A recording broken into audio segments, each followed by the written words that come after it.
Hoje no Brasil, mais de 13 milhões de pessoas estão vivendo com diabetes. Isso significa quase 7% da população. E esse número só está crescendo. Eu preparei esse vídeo para você saber mais sobre diabetes. Sabe por quê? Porque o conhecimento pode mudar a vida com uma simples mudança de hábito. Então fica aí que eu te conto tudo.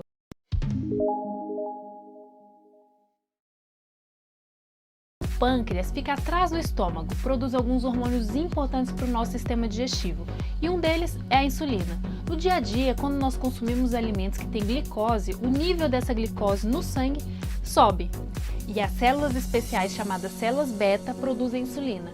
A insulina é um hormônio justamente que reduz a quantidade de glicose no sangue. Então, naquele momento, seu organismo, uma máquina inteligente, decide se a glicose vai ser utilizada como combustível nas atividades do corpo ou ela vai ser armazenada como reserva em forma de gordura. Isso faz com que o nível de glicose ou taxa de glicemia, no sangue volte ao normal. Só que o organismo do diabético dá uma pequena pane. Ele não produz ou tem dificuldade de produzir a insulina e por isso os níveis de açúcar de glicose no sangue continuam altos. A insulina é responsável por fazer com que a glicose que está na corrente sanguínea entre nas células do corpo e gere energia. Quando há falta de insulina, duas situações ocorrem ao mesmo tempo. O nível de açúcar no sangue vai aumentando e as células sofrem com a falta de energia, e para evitar que as células parem de funcionar, o organismo passa a usar os estoques de gordura para gerar essa energia. Isso parece ser maravilhoso para quem quer emagrecer, né? Só que nesse processo em que o corpo usa a gordura como forma de energia, produz cetonas. A acetona é formada a partir da descarboxilação espontânea de acetoacetato. Resumindo, níveis elevados de corpos cetônicos podem envenenar o corpo. E existem dois tipos de diabetes, do tipo 1 e do tipo 2. A diabetes do tipo 1 é quando o sistema imunológico do organismo destrói as células beta-pancreáticas que são responsáveis por fabricar a insulina. Por isso, as pessoas com diabetes 1 não podem fazer a própria insulina em quantidades adequadas. O diabetes tipo 1 pode acontecer por uma herança genética em conjunto com fatores ambientes como infecções virais. A insulina é necessária para levar o açúcar do sangue às células, onde a glicose poderá ser estocada ou usada como fonte de energia. No diabetes do tipo 1, as células beta produzem pouca ou nenhuma insulina e isso faz com que a glicose não entre nas células, se acumulando no sangue e levando a diabetes do tipo 1. Esse tipo de diabetes representa de 5 a 10% do caso das doenças. Como o portador de diabetes do tipo 1 não produz a própria insulina, é preciso recorrer a doses de insulina exógena e aplicá-las por meio de injeções diárias. Os sintomas da diabetes do tipo 1 é vontade de urinar diversas vezes, fome frequente, sede constante, perda de peso, em alguns casos ela ocorre mesmo com a fome excessiva. Fraqueza, fadiga, nervosismo, mudança de humor, náusea, vômito. E ao contrário de diabetes do tipo 2, em que esses sintomas se iniciam gradativamente, o diabetes do tipo 1 apresenta rapidamente, principalmente vontade frequente de urinar, sede excessiva e emagrecimento. Se o diagnóstico de diabetes do tipo 1 é tardio, as células do organismo podem não conseguir a glicose necessária para produzir toda a energia. Nesse cenário, o corpo começa a quebrar a gordura e músculo para gerar energia, e quando a gordura é utilizada para produzir a energia, gera corpos cetônicos, como eu falei, que são produzidos, entram na corrente sanguínea causando desequilíbrio, chamados de cetoacidose e diabetes química. Os sintomas da cetoacidose e diabetes são pele avermelhada, quente, seca, perda de apetite, dor abdominal e vômitos. Um odor frutado e forte na respiração chamado de hálito cetônico. Respiração rápida e profunda, agitação ou sonolência, dificuldade para acordar, confusão ou coma.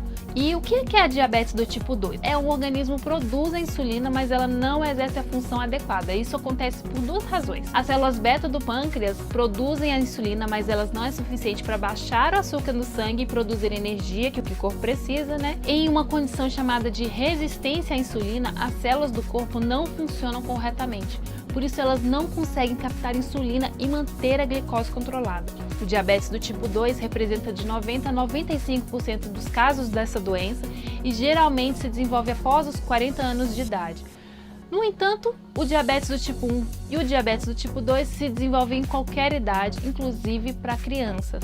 A maioria dos casos, o tratamento de diabetes do tipo 2 inclui prática regular de atividade física, dieta alimentar, uso de medicamento oral e, seguindo o tratamento corretamente, é possível manter a glicemia controlada e preservar ou retardar complicações associadas à doença. Por isso que eu falei que é tão importante o conhecimento. Em alguns casos, os portadores de diabetes do tipo 2 necessitam de medicação oral ou doses de insulina para controlar o açúcar no sangue. Existe também a diabetes gestacional, que ela pode ser desencadeada por mudanças hormonais durante a gravidez. A placenta se torna uma fonte de hormônios que reduz a produção de insulina. Aí o pâncreas, por sua vez, aumenta a produção de insulina para compensar esse quadro. Mas em algumas mulheres esse processo não ocorre.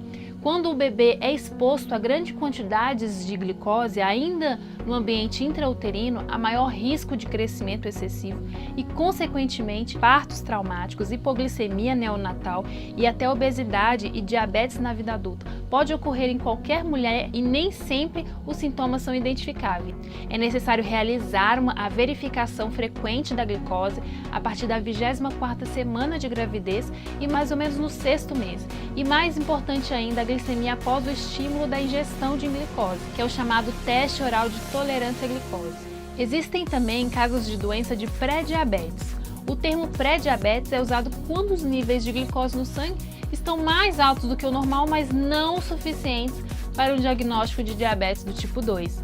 Obesos, hipertensos, pessoas com colesterol descontrolado, alto LDL, baixo HDL, estão no grupo de risco. 50% dos pacientes nesse estágio vão desenvolver a doença, principalmente por falta de cuidado, gente. Pré-diabetes é especialmente importante porque é a única etapa que pode ser revertida essa doença, ou mesmo permite retardar a evolução para diabetes e outras complicações maiores. A maioria dos que têm pré-diabetes deixam para procurar ajuda quando o problema se agrava, infelizmente. Esse foi o vídeo sobre diabetes e se você gostou, dá o seu like, curta os vídeos, ative as notificações, pois aqui no canal nós temos muito conteúdo importante para você. Então já se inscreva e não deixe de dar o seu comentário, falar alguma observação que você acha relevante e me ajudar em mais informações para que as pessoas aprendam mais sobre diabetes e não permitam que essa doença se agrave e provoque tantas mortes hoje em dia. Te vejo em breve!